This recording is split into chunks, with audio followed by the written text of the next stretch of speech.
What's up, YouTube? We're a couple of cunts, we're in the countryside. We're talking about the Oscars.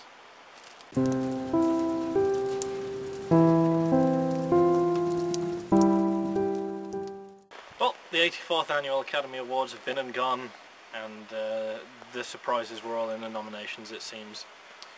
Nothing really spectacular. No, the artist won pretty much everything you'd expect it to. All the acting categories were pretty much as predicted. Best Actress was a bit of a toss-up between Meryl Streep and Viola Davis, but they gave an Oscar to one black chick, they don't want to overdo it. This isn't me being racist, I just know how the Academy works. They are a bunch of wealthy old white men, you know. One actress... I'm guessing you're not going to get nominated for an Oscar ever in your life now after that sweeping generalisation. Whereas obviously my chances were spectacular before. Well, no, I can't imagine. They were pretty high, but I just thought I'd put that out there. Oh, fuck it, if Jonah Hill can get nominated for an Oscar, maybe there's hope for you. I tell you, yeah. But no, I mean, one actress in the history of the Oscars, this was the 84th ceremony, one black actress has won Best Actress, and that didn't happen... Halle Berry? Yeah, that didn't happen until 2001. So I mean, they're not exactly ahead of the times. I swear there's only 2 or 3 black guys who've won Best Actor. Yeah, think about how long it took America to get a black president. Yeah, well, that is very true. One of the things I do love was Halle Berry won a Razzie in Is it for Catwoman, yeah. But when she went, she actually was one of the few people to turn up in person to collect it, and she had her Oscar in one hand and her Razzie in the other. I was like, you got to respect that. That's pretty classy. good. It's just like, well, these people thought I was really good. I turned up there. I ate some really expensive shrimp or something in the fucking, you know, back room at the end of the night. You know, I was stood there hanging around with stars. Now I come here, I'm stood around with a bunch of internet geeks who've got nothing better to do with their time than nominate people for shit awards, and I'm going to fuck off to some Hollywood party, so bye. Swings and roundabouts. Yeah. Do you think the Oscars has done anything for the you know, civil rights movements or anything like that? Or I'm sure they were sort of recognising ethnic minority actors before it was largely acceptable. I mean, Rosa Parks did her whole bus thing. I think that was in like the... Her whole bus thing, yeah, that's one way of putting it. You know what? I do apologise. Rosa Parks refused to give up her seat on the bus. That was what, the late 50s? Early 60s? Something like that? 1960s, I believe. Hollywood were casting black people from sort of 30s. Everyone will remember Casablanca, which was the 40s, but Sam's obviously a coloured fella. And that won Best Picture. Did it? Yeah. I didn't know that. I'm imagining, I haven't got my little Oscars cheat sheet with me, so this is just me going off the top of my head, but I think Sidney Poitier was probably one of the first black guys to get nominated. I was going to mention Sidney Poitier, actually. They haven't completely excluded, you know, people who aren't white. It's just when you look at the ratio of white winners to non-white winners. I mean, in any year, there's never been more than 2 black people who've won Oscars. I think the last time 2 black people won Oscars would have been, let me work this out, 2006. Forest Whitaker won Best Actor for The Last King of Scotland. Jennifer Hudson won Best Supporting Actress. And since then there's not been more than 1. In fact, since then there's been so few black actors and actresses who've won. Monique won in 2009 for Precious. It seems to be the supporting categories. They're like, sure, we'll you know, have some sympathy and give them some supporting Oscars. Yeah. Christopher Plummer. He won Best Supporting Actor for Beginners, and if you were a betting man and you were going to bet on one category before the Oscars, that would have been the one to do it, because of all the sort of one-horse races and the foregone conclusions going into the Oscars, it was like, some things were a little bit up in the air. It was like, was Meryl Streep going to win Best Actress? Was Viola Davis? Was George Clooney? I was saying George Clooney the other week, but what with me and my alcoholism, I forgot the C, and it just came out as George Clooney. Was George Clooney going to win, or was Jean Dujardin? Thankfully Jean Dujardin won, and thank God for that. He's such a lovely man. Like, I don't even mind coming across as a bit gay again, but yeah, Jean Dujardin, he's just brilliant. He's a very funny man, he's a very humble man. His acceptance speech was fantastic. He had Oogie the dog from The Artist with him. It was all very good. The Oscars this year have actually given us a few like new jokes, which isn't really a common thing. There's this whole thing on the internet at the minute, Jean Dujardin sleeping, because not seen it. No, at the they do the nominees luncheon beforehand where they get everyone in, they interview the nominees and that. Well, they take a photo basically of every nominee, which is always quite impressive to see. But was he asleep? Yeah, basically George Clooney was there and Jean Dujardin was here, and they've got a photo of Jean Dujardin just like this on George Clooney, and there's a big Photoshop trend to put Jean Dujardin on things sleeping. Like there's a photo of him with Christina Hendricks just sleeping on her boobs.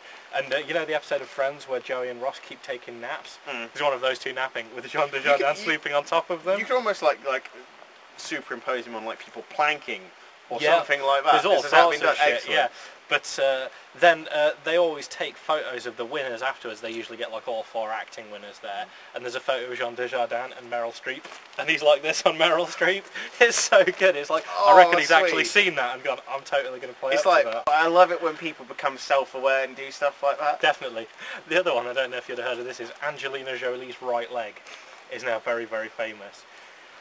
As opposed to the rest of her body. Yeah, well, me and the missus always watch the pre-show before we watch the ceremony, and she likes to look at all the dresses and everything and go, she's well dressed, she looks like dog turd. Angelina Jolie was wearing this like black dress, and the right side was split, and it was just her leg out, and everyone's become really obsessed with Angelina Jolie's right leg. And again, it's a photoshopping thing where they'll just Photoshop Angelina Jolie's leg into things. It's like the guys raising the flag. So what, like the Kennedy assassination or something? Her leg just appears in it like that for no fucking reason. It's like the guys raising the flag in Iwo Jima, and there's just Angelina Jolie's leg sticking out. Or like Neil Armstrong on the moon, there's just Angelina Jolie's leg. The thing with Jean Dujardin, where he's like that, I can see you can put that in stuff and at least be usable or practical. Quite why you would just like have someone going... I don't quite understand Constantly. why that's become such a big thing anyway. I mean, we've all seen plenty of Angelina Jolie's body in the past. Why her having her leg out at the Oscars should be such a big thing. I was happy with where most of the awards went. Something that did particularly make me happy. The Girl with the Dragon Tattoo, which I consider the best film of last year, didn't get nominated for an awful lot. I was hoping it would get a Best Picture nomination. Sadly, it didn't. Rooney Mara didn't win Best Actress or Best Ass again. I'm not aware that the Oscars has an award for Best Ass. Maybe they should. They definitely should. But Dragon Tattoo won Best Editing. And it's not something you really notice. I don't think many people watch a film and go, damn, that shit was well edited. Thanks for that, Neil.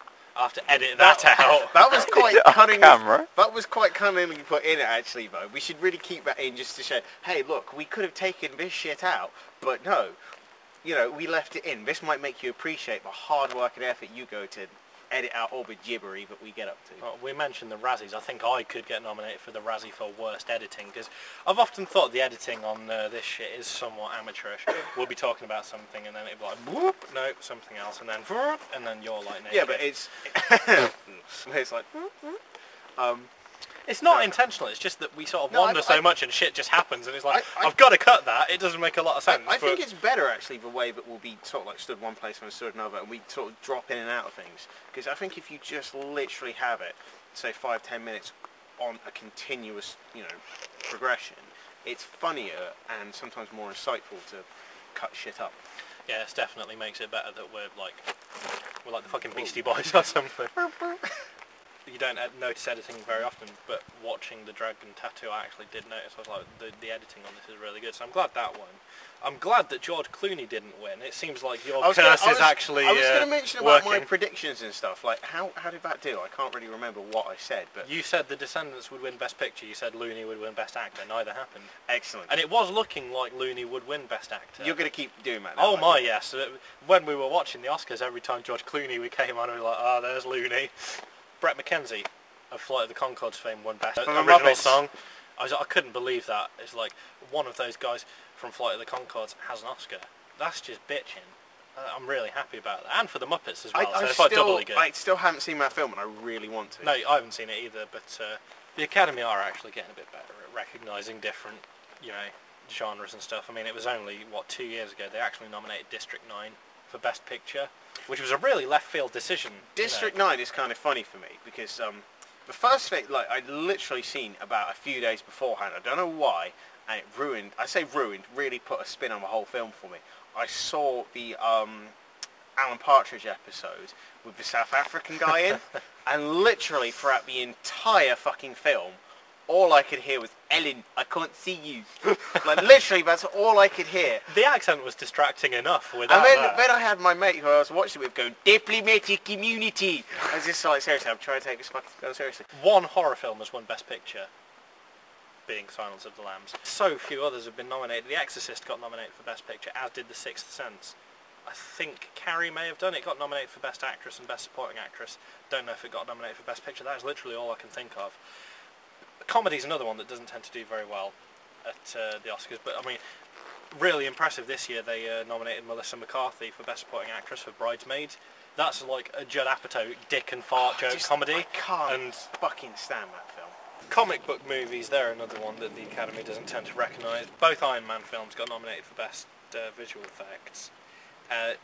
Heath Ledger, obviously, he won for The Dark Knight, which he may not have done if he hadn't popped his cogs. I was going to say, being dead usually helps you win awards and stuff. Well, you say that. There's only ever been 2 acting awards awarded posthumously. I know, but you're always more popular when you're dead. It's one of those things. I don't want to, rip on the guy or anything. It was a good sort of way to go out. I think the only thing he was in after that, and they had to like kind of fuck things up for it, was the Imaginarium with Dr. Parnassus. Mm-hmm. He was in that for a bit, and then they had to basically get a bunch of other guys. Like every time he goes through like a mirror or something, he changes. Like so, they had like Johnny Depp and Colin Farrell and some other fucker in there. Jude Law. Oh, was it him? See, there we go. Okay, now, I know he was in that. It's a good film. So yeah, the Academy is branching out. They're recognising more different things. So here's to A Couple of Cunts in the Countryside, the movie, winning Best Picture next year. Well, we've been A Couple of Cunts in the Countryside, and if you like this video, be sure to give us the thumbs up and subscribe to our channel, favourite this and share with your friends. You can check us out on Facebook and on Twitter, and if you didn't like it, why don't you go suck George Clooney's dick. Feel free to suggest a topic for us to talk about in a future episode. We'll see you next time. And George Clooney, commiserations. You may not get to hold an Oscar, but at least you get to hold Stacy Keeper's titties.